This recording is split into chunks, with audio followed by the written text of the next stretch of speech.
글로벌 PHP 기술 트렌드와 함께하는 커뮤니티 모던 PHP 유저 그룹 2022년 2월 정모를 시작하겠습니다.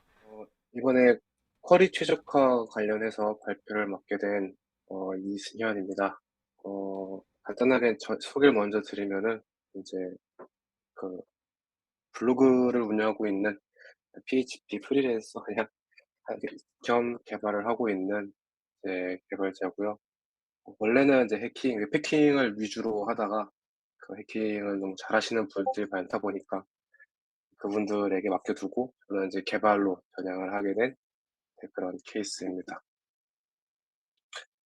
어, 그래서 뭐 오늘 발표할 게 해킹 얘기는 아니고, 어떻게 보면 해킹이라고 할 수도 있는데, 쿼리 최적화에 관련된 내용을 이야기하려고 합니다. 음, 일단 저희 서비스 같은 경우에는 매니저, 그리고 사용자, 그리고 이렇게 히스토리, 이런 식으로 세 갈래로 이렇게 나와 있는데, 이런 상황에서 저희가 매니저가 히스토리를 전부 다 읽으려고 하는 이런 요청들이 많이 들어오게 돼요. 근데 이 과정에서 제가 따로 히스토리에 매니저 아이디라는 컬럼이 없다 보니까 사용자를 통해서 이제 히스토리를 가지고 오는 조인의 방식을 사용해서 갖고 오고 있는데, 이제 이러다 보니 점점 사용자가 많아지면 많아질수록 내역도 점점 많아지고, 거기에 대한 만큼 이제 부하도 점점 커지게 되는 상황이었습니다. 네, 그런 상황에서 이제 MySQL 프로세스 리스트를 딱 키면은 이런 식으로 쿼리들이 계속 몇백 초씩 먹고 있는 약간 아주 아스트랄한 상태를 볼 수 있었고요. 이런 상황에서 CPU를 찍고 보면은 이제 이런 식으로 CPU가 전부 다 한가득 맛있게 먹고 있는 그런 상황이었습니다. 어, 와, 이러다 보니 이제 뭔가 엄청. 대책이 필요한 상황이었는데, 음, 가장 먼저 고민했던 거는 이직을 뭐 가장 먼저 고민을 하다가, 그래도 일단은 처리는 해야 되니까, 첫 번째는 이제 인덱스를 다시 한번 처리를 해볼까. 근데 이제 인덱스로도 도저히 안 될 것 같기도 하고, 그래서 아까 말씀드렸던 매니저 아이디라는 컬럼을 히스토리에다가 추가를 하는 편이 가장 좋은 방법인 것 같았는데, 문제는 그 과정을 위해서는 이제 점검도 걸어야 되고, 온라인 DDL이 된다고 하더라도 결국은 락이 걸리다 보니까 실시간 패치가 불가능하다 보니 바로 점검을 걸기에는 좀 무리인 상황이었습니다. 그러다 보니 이 상황에서 어떻게 처리를 해야 될지에 대한 부분이 되게 고민이 많았는데, 어, 일단은 문제가 되는 코드를 먼저 봤죠. 이 부분이 가장 큰 문제 되는 코드였는데, 간단하게 이제 매니저 아이디가 1인 유저의 히스토리를 조인으로 이제 쿼리 빌더로 가지고 오는 부분입니다. 이거 말고도 이제 위아래, 그다음에 가운데 엄청 많게 막 다양하게 분석했었는데, 나머지 다 떼내고 간단하게만 표시하면 이렇게 돼 있고요. 저는 이제 그럼 코드보다는 SQL로 보면 훨씬 더 깔끔해 보였는데, 이제 이런 식으로 쿼리 빌더가 SQL로 만들어서 돌아가고 있는 상황이었습니다. 근데 이제 MySQL 관련된 책을 읽다 보니까 결국 이 이너 조인이라는 내용이 웨어링과 거의 동일하게 이제 옵티마이저가 처리를 해준다라고 이야기를 하더라고요. 그래서 이 부분은 웨어린으로 동일하게 들어가게끔 설정을 하면 바꾸면은 좀 더 문제가 뚜렷하게 보이게 됐습니다. 어, 가장 여기서 보시면은 이 웨어인 안쪽에 있는 이 부분이 커지면 커질수록 쿼리의 성능은 점점점 떨어지는, 이제 비약적으로 떨어지게 되는 상황인데, 결국은 저 부분에 대한 크기를 줄일 수 있는 방법을 좀 가장 먼저 해서, 어, 이 부분에 대한 방법을 어떻게 해결을 했냐면은, 가장 먼저 야매죠. 뭐 어쩔 수 없이 야매로 쓸 수밖에 없는 상황에서 저희가 쿼리를 조회를 할 때에 항상 저희 기간 검색이 포함돼서 검색을 하다 보니까 그냥 모든 유저를 가져올 필요 없이 히스토리가 저 기간 안에 있는 유저들만 갖고 오면 딱 좀 깔끔하게 좀 더 적은 유저들을 인으로 넣을 수 있을 것 같았어요. 결국은 모든 유저를 갖고 오는 게 아닌 영영시 기준으로 영영시 이후에 히스토리가 있는 사용자들만 가지고 내역을 조회하는 방향으로 방향을 좀 틀었습니다. 그때 가장 좀 유용하게 사용했던 게 모델의 터치라는 메소드가 있는데, 이 터치라는 메소드는 간단하게 라라벨의 업데이트 앳이라는 컬럼을 현재 시간으로 계속 업데이트 해주는 단순한 메소드인데, 이거를 기준으로 히스토리가 생성이 되면 업데이트 앳을 현재 시간으로 바꿔줘서 결국은 업데이트 앳이 00시보다 큰 애들은 전부 다 히스토리를 갖고 있는 애들이다 보니까 이제 그런 식으로 검색 범위를 확 좁혔습니다. 그러면 이제 이 부분을 터치를 적용하는 방법이 되게 여러 가지가 있었는데, 뭐 이런 식으로 크리에이티드 애프터 메소드 안에다가 크리에이티드 이벤트를 넣어줘도 되고요. 아니면은 이제 옵저버, 예전에 한번 옵저버 관련돼 가지고 다들 되게 싫어하셨는데, 그 옵저버 패턴을 통해서 크리에이티드 이벤트를 적용할 때 넣어줘도 되고요. 아니면은 이제 정말 이벤트 리스너 그 서비스 프로바이더에 넣어가지고 해도 되는데, 어, 야매잖아요. 이렇게까지 열심히 할 필요가 없으니까 그냥 생성하고 유저에다가 터치하는 방향으로 진행을 했습니다.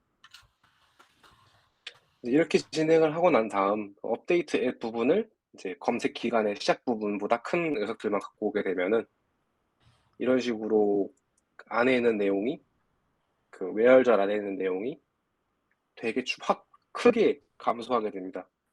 크게 감소하면서 이 조인되는 CPU, 조인하면서 사용되는 CPU 사용률이 급격하게 떨어지게 되었고, 그러면서 좀 다이나믹한 성능 향상이라기보다는 최적화가 이루어졌죠. 근데 이제 딱 보시면 아시다시피 결국은 저 액티브 유저가 많아지면 많아질수록 다시 느려질 수밖에 없는 컬이어서 이 부분은 임시 방편으로 넣어두고, 이제 결국 현재는 맨 처음에 얘기 드렸던 것처럼 그 매니저 아이디를 히스토리에다가 컬럼을 넣어가지고 셀렉트하는 방식으로 전부 전환한 상태입니다. 그래도 요 쿼리를 넣고 안 넣고에 대한 다이나믹한 변화가 보여지면은 좋을 것 같잖아요. 그래서 모니터링 도구를 급하게 깔아가지고 테스트가 아니라 그 적용을 시켜서 확인을 했는데 좀 다이나믹한 결과가 나왔습니다. 어디서부터가 딱 적용되고 안 되고가 확실히 보일 정도로 간단한 이런 로직적인 부분만 추가를 했는데도 성능적으로 되게 큰 이점을 봤다라는 게 이번 그 쿼리 최적화 하면서 좀 느꼈던, 겪었던 이제 경험에 대한 공유입니다. 네, 뭐 간단한 교훈이라면은 데이터를 어떻게 쓸지 모르면서 DB 설계를 하면은 큰 코 다친다라는 그런 교훈을 느꼈던 것 같습니다. 감사합니다.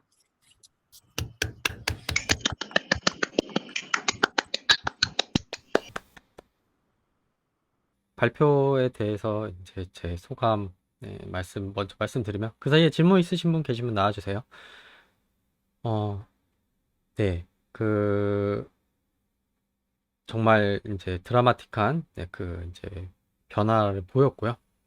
저는 이제 두 가지 이야기하고 싶은데, 이제 하나는 어 이제 코드를 통해서 이제 어떻게 보면 이제 그 뭐 야매라고 말씀하셨는데 임시 방편, 하지만 이제 큰 효과를 본 임시 방편이죠. 그래서 이제 그 부분을 코드에 적용했지만 그런 근본적인 문제 해결을 위해서 이 테이블이 어떤 테이블이었는지 지금 까먹었는데요. 원래 이제 그 테이블 그쪽에 히스토리컬 아이디였던가요? 예, 좀 까먹었습니다. 네.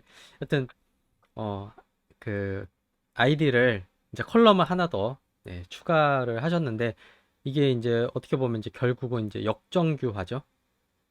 그래서 데이터베이스의 이제 역정규화를 통해서 문제를 해결하신 부분, 뭐 코드로도 해결을 했지만 더 나아가서 이제 근본적인 문제를 역정교화로 해결하신 부분을 보여주셨고, 그다음 또 이러한 문제들은 이 또 발표자분께서 말씀하셨지만 데이터가 이게 점점 늘어나면, 액티브 유저였던가요? 그 유저가 늘어나면 늘어날수록 느려지는 게 있었잖아요.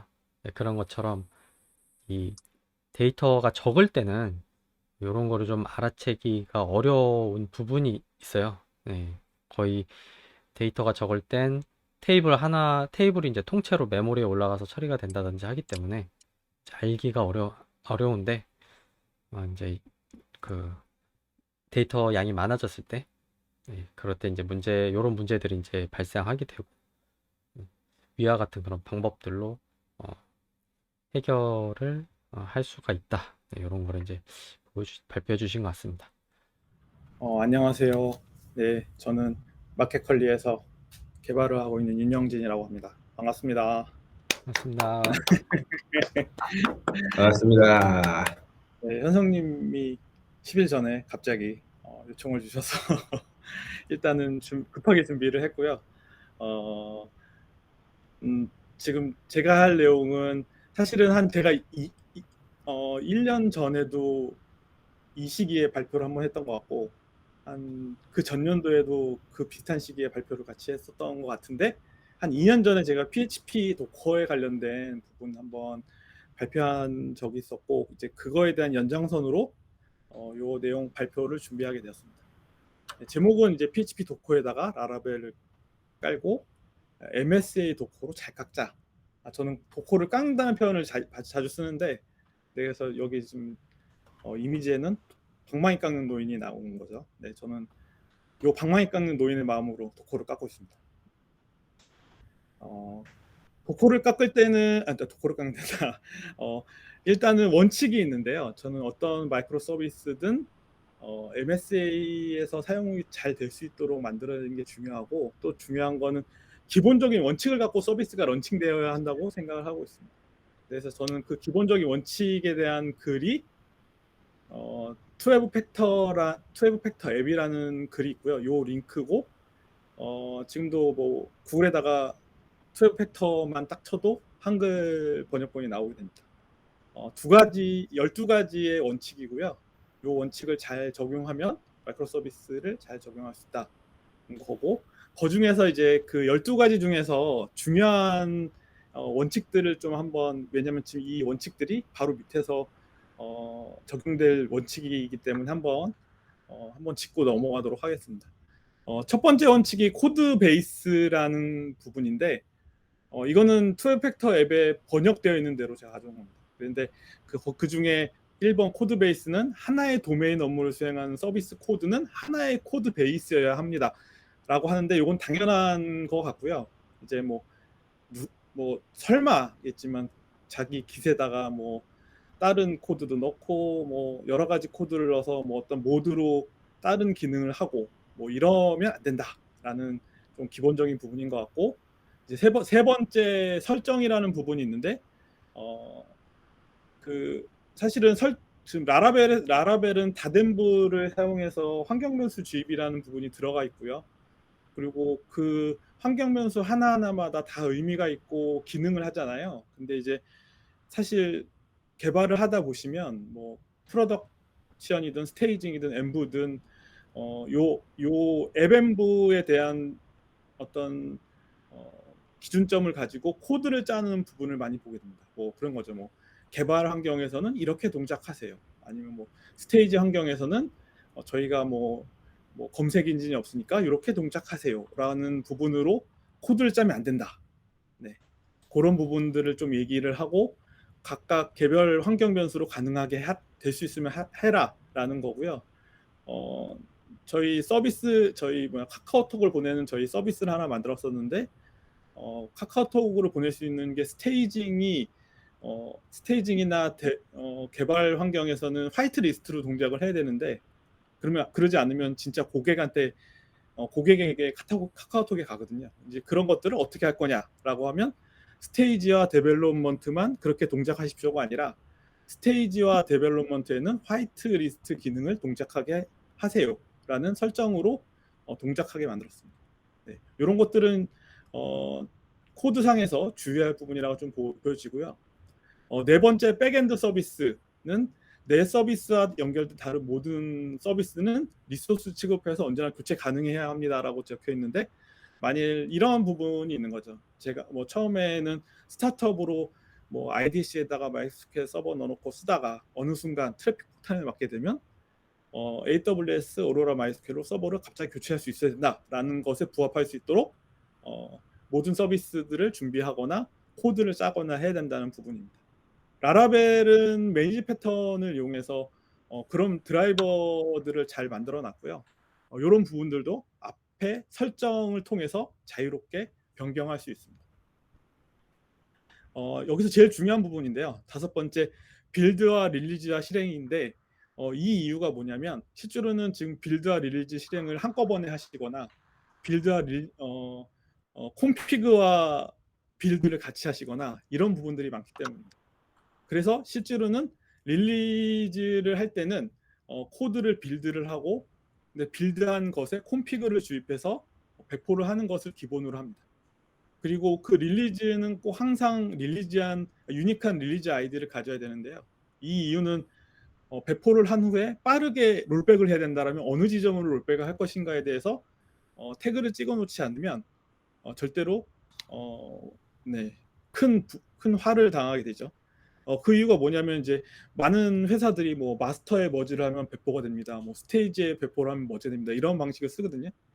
근데 그렇게 되면 사실은 빌드 시간이 걸리고 또 배포 시간이 걸리기 때문에 빠른 롤백이 되지 않습니다. 그래서 꼭 릴리즈를 할 때는 항상 유니크한 릴리즈 아이디를 가져야 되고 여기 밑에 말한 것처럼 실행할 때는 꼭 환경 변수 주입돼서 실행되도록 해야 한다. 근데 제가 요즘에 리액트 잠깐 하고 있거든요. 그래서 리액트를 하고 있는데 리액트는 빌드 시에 콘피그가 주입되는 단점이 있습니다. 그래서 스테이지나 프로덕션이나 분명하게 다른 API를 봐야 되는데 이걸 어떻게 빌드에서 주입할 것인가에 대해서 고민하다가 새로운 방법을 찾았는데 그건 다음에 한번 발표를 하도록 하겠습니다. 그다음에 위가 5번, 그렇죠. 네, 6번째 프로세스. 네, 프로세스는 어떤 프로세스든 마이크로 서비스로 뜨는 건 무상태여야 하고 그 앱 자체가 상태를 갖고 있으면 안 된다. 네, 그리고 그에 대한 상태나 아니면 뭐 세션이든 데이터든 모두 안정화된 백엔드에 저장되는 것으로 뭐 S3에 저장을 하고 뭐 파일의 경우에는 S3에 저장을 하던 아니면 세션의 경우에는 공용 저장소에 저장을 하던 해서 그렇게 해야 된다. 그리고 뭐 이제 많은 회사들이 사실은 요거를 할 수가 없죠. 개발과 프로덕션 환경을 일치한다라고 하는데 최대한 일치하는 방향으로 해야 됩니다. 나중에 오류를 찾기 위해서 스테이징이나 데벨롭에 문제를 찾으면 허다하게 안 나오는 경우가 굉장히 많습니다. 요 이유는 비용 때문이죠. 솔직히 말하면. 네. 이런 부분들의 원칙을 가지고 밑에 이제 도커를 보시면 요 내용은 2년 전에 제가 여기서 발표했던 내용인데 저희의 경우에는 기세 푸시를 하면 GitHub가 웹훅을 던지고요. 웹훅을 CI로 던지면 CI가 테스팅과 빌드를 해서 이미지를 갖다가 도커 레지스트리에 태그를 찍고 그 다음에 다시 한번 CI를 통해서 배포를 하면 콘피그를 주입해서 배포를 하는 방식으로 되어 있고요. 저희 같은 경우에는 개발 브랜치 태그를 만들어서 소스에 푸시를 하면 CI를 통해서 도커 이미지 빌드 버전이 만들어져서 레지스트리에 등록이 됩니다. 여기 보면 알겠지만 나중에 그 브랜치 빌드를 도커 빌드를 찍기 위해서는 슬래시나 언더바 중에 하나만 써야 돼서 저희는 언더바 통일하는 거라서 이런 식으로 빌드가 만들어집니다. 네. 그리고 배포 시에는 버전 명시를 해서 수동이나 반자동이 배포되게끔 하고 혹시나 소스 레포 등의 웹훅 등으로 배포가 되지 않게 해야 됩니다. 아까 말했듯이 어디에 마스터에 머지를 한다거나 스테이지 브랜치에 머지를 한다거나 해서 배포가 되지 않도록 이렇게 돼서 만약 태그를 찍게 되면 아까 말 유니크한 배포 태그가 생기게 되고 그걸 중심적으로 배포가 됩니다. 그리고 또 제가 말씀드렸듯이 정확히 빌드와 배포는 분리되는 행위여야 합니다. 많은 회사들에서 마스터에 머지하면 배포되겠지요라고 생각하는 것은 굉장히 위험한 행동임을 아셔야 됩니다. 그리고 또 제가 많이 봐왔던 양태 중에 하나는 데벨롭 스테이징 메인을 만들어서 다 데벨롭에서 마스터로만 머지하고 스테이징은 또 머지를 안 하더라고요. 그러면서 이제 갈라지기 시작하는 거죠, 브랜치가. 네. 그리고 저희 회사의 경우에는 일단 로컬에서는 발렛으로 개발하고요. 발렛으로 개발하는 이유는 빠른 프로젝트 전환. 절대로 개발자는 하나의 앱만 한 번에 개발하지 않습니다. 네, 그렇기 때문에 발렛으로 개발하고 도커에서의 설정과 동일하게 세팅하도록 하고요. 그리고 PHP 버전 여러 개 사용할 때는 요즘에 새로운 버전이 나왔는데 PH몬을 사용하면 엄청 도움이 됩니다. 네, 저희 회사에서는 일단은 도커 이미지를 만들 때는 기본 공식 도커 이미지만을 사용하고요. 그리고 요 소스, 제가 여기 써놓은 링크로 가게 되면 요 도커 이미지, PHP 이미지가 어떻게 빌드가 됐는지 그 안에 그 방식들이 다 나오게 돼서 더 학습을 할 수 있는 좋은 게 됩니다. 그리고 다른 외부 개발자가 만든 이미지의 경우에는 주위에서 사용해야 되는데요. 일단은 해킹의 위험도 있고요. 사실 도커가 말아져 있지 그 안에 있는 소스를 다 본다거나 하지 않기 때문에 거기다 이상한 걸 넣는 사람도 있고, 또 이미지가 최적화되지 않았기 때문에 실제로 다운을 받으면 엄청난 크기의 베이스 이미지를 다운받을 수 있습니다. 도커 빌드 시에는 데비안 스트레이지 슬림보다는 알파인을 사용하도록 합니다. CI를 통해서 빌드된 이미지가 도커 레지스트에 저장될 때 용량은 중요한 단위가 되거든요. 여기 아래 제가 이제 요거 한 번을 떠봤는데 여기 이제 알파인이 안 붙은 게 스트레이지 슬림인데 461메가, 기본이 461메가예요. 근데 여기 보면 아시지만 알파인은 84메가로 5분의 1 정도의 용량이 됩니다. CI를 통해서 만들어진 레지스트에 저장된 이미지는 적절히 관리가 돼야 되는데요. 왜냐하면 이제 그 태그라는 버전으로 앞으로 나가게 되잖아요. 태그란 버전을 유의적 버전을 쓴다거나 해서 앞으로 나가게 되면 사실은 예전에 만든 태그의 이미지들은 거의 쓸 일이 없습니다. 그리고 나중에 이렇게 한번 운영해 보시면 무슨 일이 생기냐면 IDC에다가 제한된 그 하드 용량에다가 레지스트리를 구성하게 되면 곧 차는 거를 볼 수 있습니다. 그렇기 때문에 적당히 지워줘야 됩니다. 네. 사실은 지금 이게 지금 PHP 스톰이거든요. 네. 아이고 잠깐만요. 네, 여기 지금 제가 요거를 이렇게 만들어 놨습니다. 그래서 더는 언제나 소스 루트에 도커 파일과 도커 컴포즈 파일을 같이 위치를 시킵니다. 도커 컴포즈 파일을 한번 볼까요? 네, 이렇게 되어 있습니다. 네, 근데 요거를 최대한 중요한 것만 설명을 한번 해드릴게요. 네, 여기 지금 멀티 스테이지 도커로 컴포저를 가져오는 게 있고요. 사실 요거는 컴포저를 가져오기 위해서 제일 편한 방법으로 갖고 왔습니다. 이렇게 되면 사실 요게 캐싱이 되기 때문에 컴포저를 가져오는 시간이 안 걸리게 됩니다. 그리고 여기 레이블을 붙이는데, 레이블을 붙이는 이유 중에 하나는 누가 언제 어떻게 변경을 했는가를 알기 위해서는 꼭 요거를 해놓고 요 버저닝을 할 수 있도록 합니다. 또한 그 도커를 할 때 여기 지금 알파인을 하게 되면 알파인 미러가 저희 한국이 제일 가까운 게 중국 미러밖에 없습니다. 그렇기 때문에 뭐 사내에다가 미러 서버를 둔다거나 해서 그 미러에 대한 부분들을 뭐 레퍼리터리 주소들을 해서 캐싱을 한다거나, 또 한 가지는 도커 파일도 중간에 저희도 회사에서도 쓰고 있는데 어디다 캐싱을 해 두셔야 됩니다. 왜냐하면 계속 땡기다 보면 리미트에 걸립니다. 네. 그래서 돈을 내고 써라, 이렇게 얘기가 나옵니다. 네, 이렇게 있고요. 네. 보통은 이제 좀 도커를 잘 마는 방법에 대해서 찾아보면 멀티 스테이지 방식으로 도커를 말아야 된다라는 어떤 글들이 있습니다. 뭐 라라벨 뉴스에도 가면 있고요.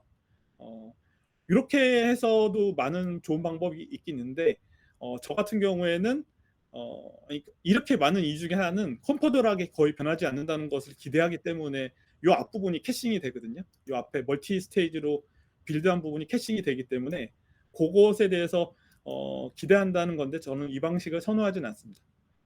컴포저가 이게 CI가 돌 때 컴포저가 의존성 체크들을 해주기 때문에 되려 더 도움이 됩니다. 그리고 알파인의 문제점은 아까 80메가였잖아요. 그러니까 필요 없는 것들을 다 떼고 들어가 있어요.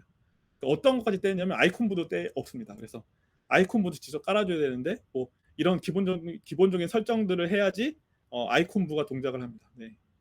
그리고 한국 서비스를 할 때 아이콘부를 안 할 수가 없습니다. 아시겠지만 EUC 캐리 엄청 많이 들어오기 때문에. 네. 그리고 요 될 수 있으면 맨 앞단에 직접 가는 익스텐션이 존재하게 됩니다. 네, 이런 거에 대해서는 이렇게 환경 변수로 잘 보이는 곳에 위치를 시키는 게 좋습니다. 잠깐 아까 말한 부분을 보시면 여기까지 되겠죠. 여기까지. 네.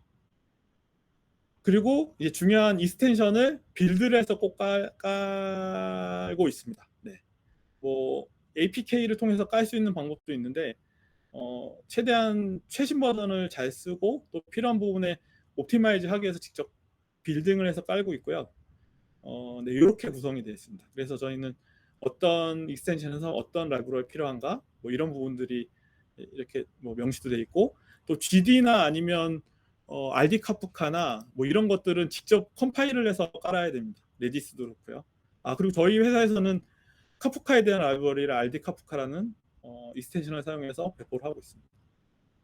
그리고 여기 보시면 알겠지만 요게 지금 요 줄이 익스텐션을 까는 줄이고요. 요 앞줄이 요 앞줄에 대한 설명이 있는데 프로세스가 몇 개라서 프로세스의 그 옵티마이즈한 빌딩을 할 수 있게 해주는 옵션입니다. 요거를 하게 되면 굉장히 빠르게 빌딩이 됩니다. 그리고 이제 여기 보시면 알겠지만 보통 이런 것들을 할 때 줄을 나누죠. 뭐 도커 PHP 익스텐션 인스톨 한 다음에 또 한 줄 나누고 또 이렇게 해서 소스 구성을 하면 사실은 그냥 여기만 코멘트하면 이제 뭐 편하고 하는데 저는 이렇게 한 줄로 썼어요. 이게 한 줄로 쓰는 이유가 알파인에서는 도커 PHP ext 인스톨을 하게 되면 만약 INTL을 깐다고 이렇게 명령을 주게 되면 필요한 그 빌딩 라이브러리를 깔고 그다음 익스텐션을 깔고 그다음에 다 지웁니다. 그러니까 요거를 갖다가 요 다음 줄로 다시 다른 라이브러리를 하면 다시 또 빌딩 라이브러리를 깔고 익스텐션을 깔고 또 지우게 되죠. 네, 그래서 요렇게 한 줄로 쓰지 않으면 네, 뜨거운 맛을 보게 됩니다. 빌딩 시간이 굉장히 늘어나는 뜨거운 맛을 보게 되죠. 네. 그 다음에 네, 요런 것들 사실은 팁이에요. 네, 그래서 네, 이렇게 있고요. 그리고 또 저기 보시면 알겠지만 직접 빌딩하는 것들이 있어서 요 빌딩하는 것들이 여기 위에 보시면 소스를 직접 깔아서 소스를 직접 GitHub에서 빼가지고 깔아가지고 까는 게 있죠. 레디스나 APCU나 RD 카프카 등을 깔고 있는데 이런 것들도 다 깐 다음에는 필요 없는 라이브러리들을 지워서 용량을 확보합니다. 네, 이렇게 있고요. 이렇게 되면 기본적인 프로비저닝에 대한 부분들의 네, 프로비저닝에 대한 설치가 됐고요. 그다음에 이제 컴포저 인스톨을 해야죠. 네, 컴포저 인스톨의 위로는 패키지스트 KR을 쓰고 있습니다. 그리고 네, 까미님 그리고 컴포저 얼로드 슈퍼 유저를 해서 사실 도커는 안에 루트 권한이기 때문에 컴포저를 돌리게 되면 워닝이 뜨게 됩니다. 워닝이 안 뜨게 하려고 1을 넣고요. 또 그 다음에 컴포즈 홈을 명시를 해주면 좋습니다. 이유는 사실은 다른 데 컴포즈 홈이 잡히게 되잖아요. 근데 이렇게 돼서 잡은 다음에 이 부분을 갖다가 사실 캐싱도 할 수 있고요. 그리고 나중에 빌딩이 끝나서 요거 부분을 지우면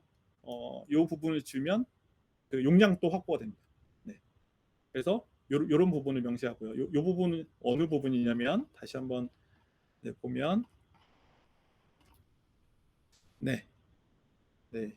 프로비저닝을 하고 세팅을 하고 그 다음에 소스를 옮긴 다음에 네, 컴포저 인스톨을 하는 겁니다.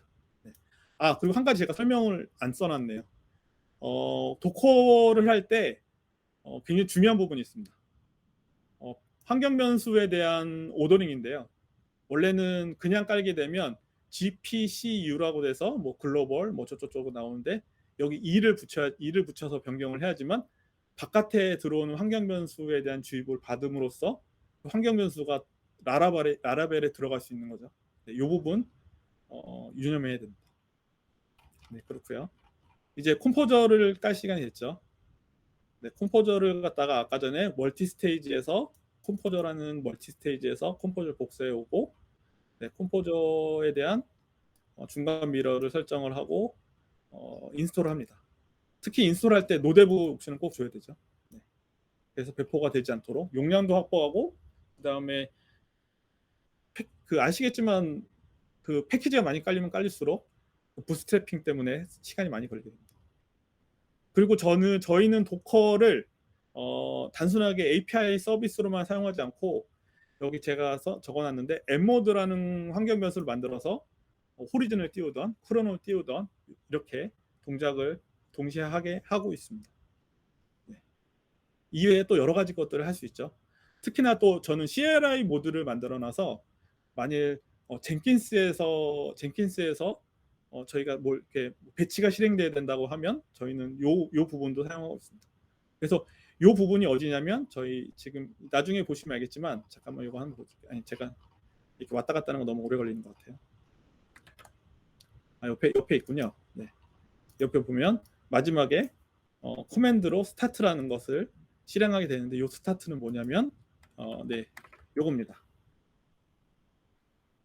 여기 스케일이라고 있는데, 요 스케일은 이따가 밑에 설명드리기로 하고, 웹모드가 크론이면 크론을 띄우고, 호리즌이면 호리즌을 띄우고, CLI면 CLI 명령을 실행할 수 있게 이렇게 돼 있고요.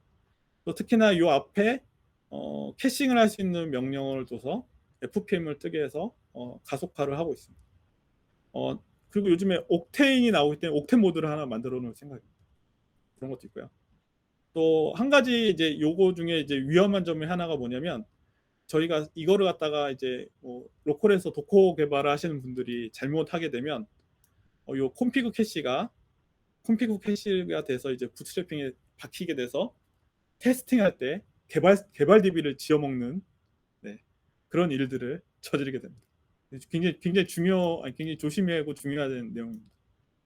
네, 저희 가끔씩 이제 한 분기별로 한 번씩 DB가 날아가는, 네, 그런 일이 생기고요. 그리고 여기 보면 이제 스케일이라는 걸 넣어놨는데요. 스케일은 뭐냐면 저희는 AWS에 배포를 하게 되는데, 그렇게 되면 사실은 그 안에 들어가 있는 프로세스의 개수를 변경돼서 적용해야 되잖아요. 그래서 저희는 다이나믹으로 안 하고 스태틱으로 하고요. 그 다음에 각각의 최적화된 그 인스턴스의 수에 맞춰서 이렇게 설정을 하고, 인스턴스 타입을 갖다가 운영팀에 알려줘서 너희가 바꿔라. 네. 너희가 스케일업을 할 때 알맞는 인스턴스 타입을 바꿔가지고 올려라. 이렇게 하고 있습니다. 특히나 스태틱 아까 방식으로 하는 이 부분은 사실은 이거 다이나믹으로 하게 되면 PHP FPM이 프로세스 관리를 하게 되는데, 나중에 해보시면 알겠지만 갑자기 들어오는 트래픽에 이 PHP FPM도 대응을 하지 못합니다. 그렇기 때문에 최대한 띄워놓을 수 있는 최대로 띄워놓는 게 제일 좋습니다. 그리고 또 한 가지 도커로 운영할 때 많이 까먹으시는 게 도커 이그노우를 설정을 안 하셔서 도커 안에 .git 소스가 들어간다거나, 왜 자꾸만 도커 사이즈가 이렇게 많이 늘어나지? 1기가 2기가 이렇게 되지? 라고 보면 나중에 git ignow가 들어가 있습니다. 그래서 요거 많이 까먹으시더라고요. 또 중요한 거는 도커 안에, 그 도커 컨테이너 안에 중요한 보안 정보나 이런 거 다 빼셔야 돼요. 뭐 다덴브 파일도 빼야 되고. 그래서 최대한 도커에 들어갈 때는 아까 제가 그 12 팩터에 얘기한 것처럼 환경 변수가 주입돼서 실행될 수 있게, 또 이렇게 환경 변수가 돼서 실행할 수 있게 되는 중요한 점의 하나는, 저희 회사는 사실은 지금 현재는 뭐 ECS 맞죠? ECS를 사용하지 않나요? 네네. AWS의 도커 서비스를 사용하고 있지 않는데, 저희는 이제 쿠버네티스 넘어가게 되거든요. 넘어갈 때 그럼 쿠버네티스의 그 야물 파일들을 보게 되면 다 환경 변수 주입으로 서비스가 돌아가게 돼 있기 때문에 그런 부분들을 맞춰주시면, 네, 좋습니다. 그리고 저는 도커 컴포즈 YML 파일을 만들어 두고, 혹시나 도커를 갖다가 로컬에 띄워서 테스트를 한다거나 필요할 때 꼭 이런 부분을 만들어 둡니다. 그리고 뭐 여기 제가 이렇게 지금 코멘트 하는 부분들은 사실은 열었다 풀었다 하면서 여러 가지 용도로 사용할 수 있습니다. 꼭 도커 컴포즈 YML 파일은 도커 파일과 소스 루트에 유지시켜서 빌드에 유용하게 사용하고, 또 요 코드를 중심적으로 뭐 서비스 운영팀이 저희 깃에 왔는데 도커 파일은 어디 있습니까? 이렇게 찾는 게 아니라 다 루트에 있다는 것을 하고요. 근데 이렇게 되면 사실은 이제 그 도커를 만드는데 필요한 S 파일들이 필요하게 돼요. 근데 그거는 제가 폴더 하나 더 만들어서 여기다 넣어놓고 쓰고 있습니다. 네, 그렇죠. 네, 그리고 도커 운영 시에 이제 많이 저지르는 실수 중에 하나가, 하나의 실행된 컨테이너에는 하나의 포그라운드 프로세스가 돌아가야 되는데 이제 도커 안에다가 이제 그 여러 가지 백그라운드 프로세스를 또 띄우죠. 그렇게 하면 절대 안 되고요. 이유 중에 하나는 어느 날 갑자기 그 백그라운드 프로세스가 죽어버리면 아무도 모르는 거죠. 그럼 그 백그라운드 프로세스는 어떻게 다시 실행시킬 건가 하면 힘들게 인스턴스 찾아 들어가서 컨테이너에 들어가서 다시 실행을 해야 되는 어려움이 있죠. 그래서 최대한 하나의 컨테이너는 하나의 포그라운드 프로세스로 돌아가게 하고 멀티 컨테이너로 서비스를 구성해서 전략을 짜야 됩니다. 보통은 이제 그 리스타팅 always 옵션을 주게 되면 사실은 서비스가 어떤 죽거나 그렇게 돼도 다시 리스타팅을 도커 데몬이 관리하게 됩니다. 그래서 제가 일단 이렇게 만들어진 이미지는 맥북 프로 제 거에서 빌드를 해봤고요. 빌드 시간은 86초. 그리고 네네. 네, 이렇게 하고 이미지는 178메가 용량을 가지게 됐습니다. 아까 기본 PHP 알파인이 84메가였고, 네, 소스가 36메가였고, 그 다음에 앞단에 그 필요한 툴로 깐 게 68메가가 되었습니다. 그래서 네, 178메가 됐고요. 제가 본 것 중에 잘못 마른 도커의 경우에는 1기가 넘는 걸 허다하게 많이 봤습니다. 네. 예. 잠깐 좀 물 좀 먹고 갈게요. 그리고 이제 그 사실은 빌드를 갖다가 한번 로컬에서 돌려보셔야 되고, 그리고 문제가 되는 부분들을 또 찾아봐야 돼요. 여기 옆에 보면 시간이 다 나오잖아요. 그럼 시간이 왜 많이 걸렸지 해서 최대한 축약을 시키는 방안으로 해야 됩니다. 그리고 저는 서클 CI를 이용했었는데, 전 회사에서 서클 CI를 이용했었는데, 서클 CI의 경우에는 중간중간 캐싱을 삽입할 수 있는 부위가 있어서 캐싱을 삽입하게 되면 요거보다 더 빠른 시간에 빌딩을 할 수 있습니다. 네. 그래서 네, 빌딩을 하니까 178메가 이렇게 나왔고요. 이 정도면 잘 만들어진 도커 이미지라고 보시면 될 것 같습니다. 또 약간 시간을 단축하기 위해서 지금 아까 PHP 빌드 부분을 베이스 이미지화 시켜서 시간을 단축할 수도 있고 해서 그러긴 하는데, 나중에 이렇게 도커를 운영하게 되면 저희 같은 경우에 지금 이제 버전 파편화가 생기고 있는데, 이렇게 되면 베이스 이미지를 갖다 누군가 또 빌드를 해야 되고, 그걸 맞추기 위해서 또 어떤 개발자가 또 다른 노력을 해야 되기 때문에 최대한 이런 베이스 이미지는 현재 사용하지 않고 있고요. 네, 그 부분들은 각각 회사에서 알맞게 선택해서 사용하시면 될 것 같습니다. 네. 네, 결론은 제가 안 적었습니다. 네. 몇 가지 있고요. 그 다음에 네, 혹시 질문이나 이런 거 있으시면 네, 있으실까요? 손을 들어주세요. 네. 유튜브도 보겠습니다. 네. 잠깐 따로 제가 공유해 주시는데요. 네, 저희 마켓컬리에 기술 블로그가 있어서 아마 거기에 올라갈 것 같습니다. 이 자료는 거기에 정리돼서 올라가고, 아마 제가 지금 이렇게 꾸려놓은 지금 소스는 아마 제 개인 깃 레포지터리에 올라갈 것 같습니다.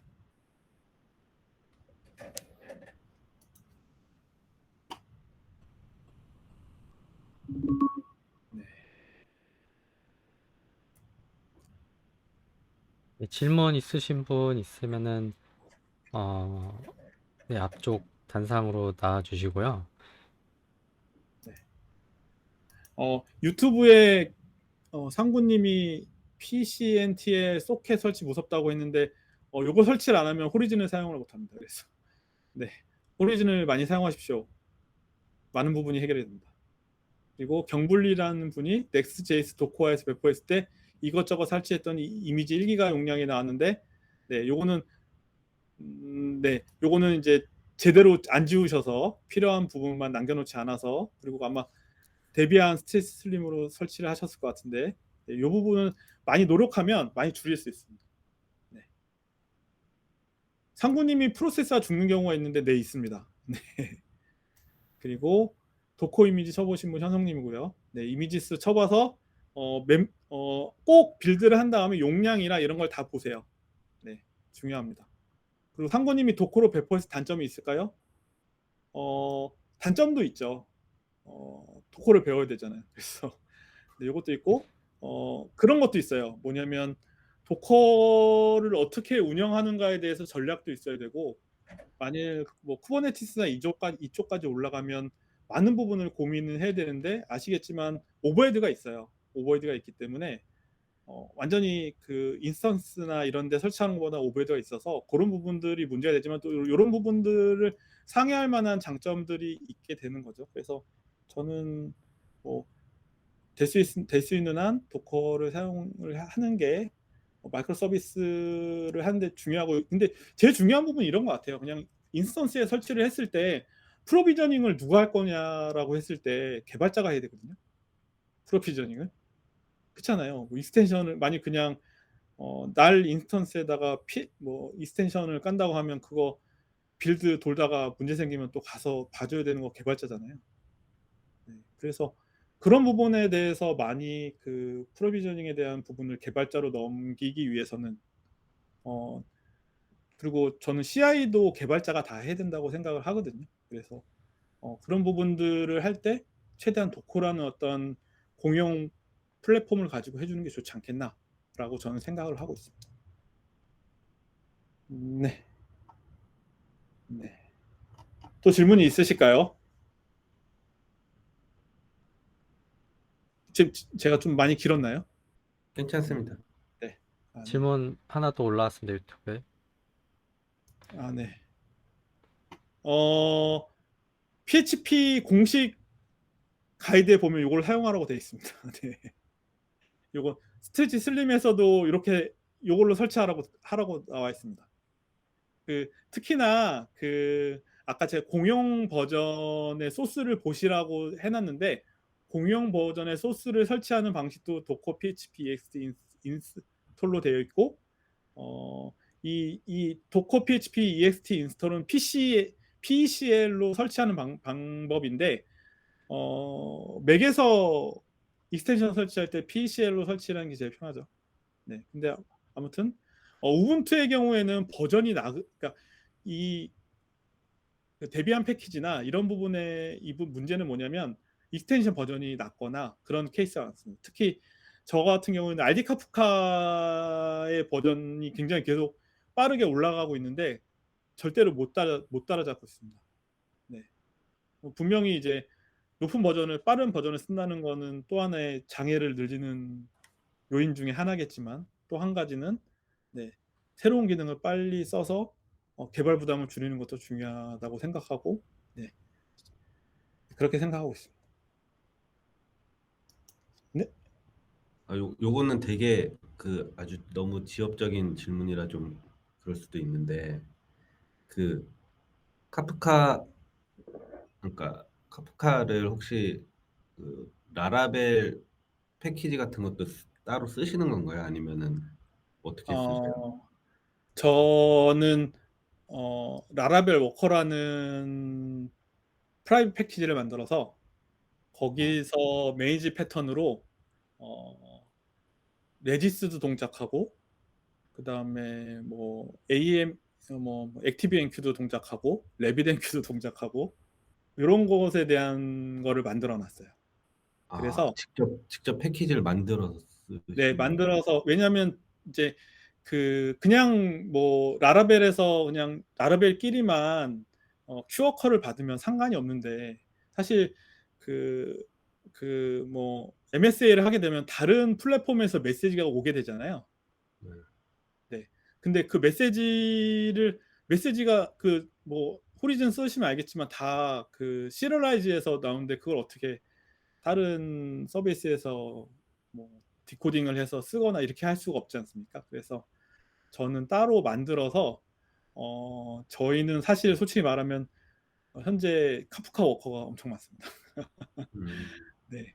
그렇게 해서 쓰고 그 버전에서 이제 그 컨피그만 바꾸면 저희는 레디스 워커도 쓸 수 있고 액티브엔큐, 래빗엔큐 다 쓸 수 있게 만들어 놨습니다.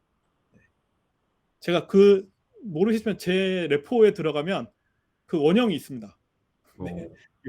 라라벨 워커에 대한 원형이 있어서 그것만 제가 한번 저희 한번 회사에 한번 얘기를 해서 요 버전을 좀 공개를 해보는 걸 한번 얘기해 보도록 하겠습니다. 네. 오, 네. 멋집니다. 네. 도커 유료화돼서 저희 회사는 다 사기로 했습니다. 네. 그래서 네, 사면 되는 거 아니겠습니까? 네. 그렇죠. 네. 호리즌을 쓰면 많은 문제가 해결된다고 했는데 나중에 그 큐어커를 저희도 사실 PHP의 제일 문제는 그 스레드가 안 되잖아요. 그래서 스레드나 이런 어떤 어싱크한 작업들을 하기 위해서 제일 좋은 방법들은 사실은 큐어커를 사용하는 건데 큐어커를 사용했을 때 또 문제가 뭐냐면 디버깅이 너무 힘듭니다. 그리고 만일 실패를 했을 때 그거를 볼 수 있는 대시보드나 이런 게 없거든요. 근데 호리즌을 사용하면 대시보드를 사용해서 원인을 해결할 수 있는데 또 한 가지 문제는 호리즌은 레디스만 됩니다. 그래서 저희는 호리즌이라는 큐워커 전체적인 솔루션은 크리티컬하지 않은 어싱크 잡만 실행시키고 있습니다. 그리고 중요한 것들은 아까 저희 말했듯이 따로 뭐 레비린큐를 쓰던 뭐 카프카를 쓰던 이렇게 해서 네, 그렇게 해서 해결하고 있습니다. 그리고 나중에 그 뭐죠? 그 에코 푸셔나 에코를 사용해서 할 때도 어차피 QE커를 돌려야 되는데 그렇게 돌리려면 호리즌을 사용하면 됩니다. 네. 서드 파티를 많이 보면 도움이 됩니다. 그리고 상구님이 AWS 암다로 라라벨을 돌린다 하면 네, 저는 없다. 네, 별로 필요할 때 람다를 써야 되지 않을까요? 네. 그리고 중요한 거는 요즘에 이제 람다 원래 워밍 해줘야 되잖아요. 워밍 해주는 거 요즘에 뭐 자동으로 된다고 하는데 아직까지 써보진 않았고요. 일장일단이 있다고 생각합니다. 네. 그리고 사실 돈도 문제잖아요. 네, 그래서 대고객을 상대해서 서비스 계속 올라가서 서비싱을 해줘야 되는 서비스라면 저는 람다보다는 그냥 인스턴스에 깔아서 돌리는 게 낫고 어떤 배치나 뭐 이런 부분들은 뭐 바이퍼를 쓰던 뭐 람다를 쓰던 뭐 이렇게 해서 올리면 될 것 같고 도코와 K8S의 배포에 이득이 있을까라고 했는데 네, 저는 이득이 있다고 봅니다. 네.